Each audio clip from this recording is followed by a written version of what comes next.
Thomas, it's another home defeat tonight. What are your thoughts after that? I think that the players gave everything out there. I think Newcastle were better than us overall in the first half, and I think we came back second half, equalised. And after that equaliser, a little bit symbolic for our season that we have in transition. We miss pass it to potentially go. I'm not saying it will be a big chance, but miss it. And then they go the other way, and then we defend badly in that moment, in my opinion, and then concede the 2-1. And then we didn't have enough to come back into the game. Why do you think that happened? I mean, against a team that are struggling in Newcastle, you only had 2 shots on target in the entire game. I know there's injuries and this is a transitional season, but should the performances, particularly at home, be better than this? Yeah, I think I understand why you answer the question or ask the question.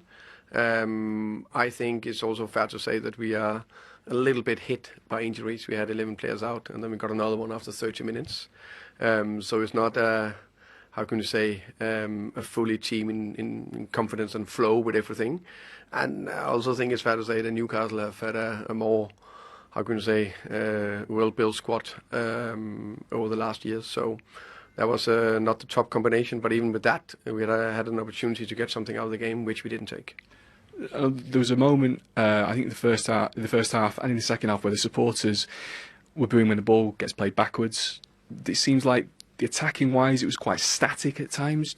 Is that the players? Is this injuries? Like, what is the reason, do you think, for the lack of attacking threat in games like tonight?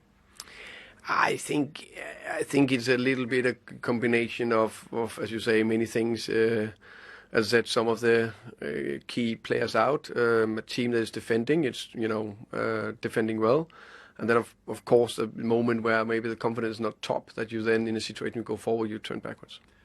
In your press conference yesterday, there were a lot of questions about whether Spurs are in a relegation battle. You didn't mention relegation by name, but the gap is closing. Is this team in a relegation battle? Do the squad understand the position that they're in the league table?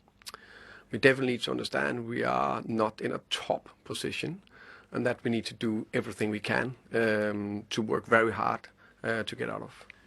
So you've heard the boos and the chants against you, chanting that you be sacked in the morning. Like, what can you tell the Spurs fans that gives you confidence, to give them confidence that you are the man to dig them out of this position? I think I understand the frustration. I also understand it's the easiest thing is to point at me. That's fair. That's part of the job. Unfortunately, I also know one thing: I'll work day and night very hard to do everything I can to turn it around. But also, it's never only one person. I also think it's fair to say that the situation we've been in also last year. So there's something we need to get through and improve, and I'm not in doubt that I'm part of that. Obviously, there's 12 days now until the next game, the North London derby. Have you spoken at all to the hierarchy at the club? Are you confident that you'll be in your position? Have you any worries about your job at Spurs? No, I spoke to them yesterday, so no. And results, performances like tonight, the reaction from the supporters, do you think that will have any bearing on them changing their opinion between now and the Arsenal game? No. So if you could give one message, I suppose, to the Spurs supporters who would like somebody different in your position come Arsenal, what would it be? But that's a fair question. I'll just say what I do is I'll work very hard. I'll make sure we do everything we can to put a competitive team out there that's ready to fight. Thank you, Thomas. You're welcome.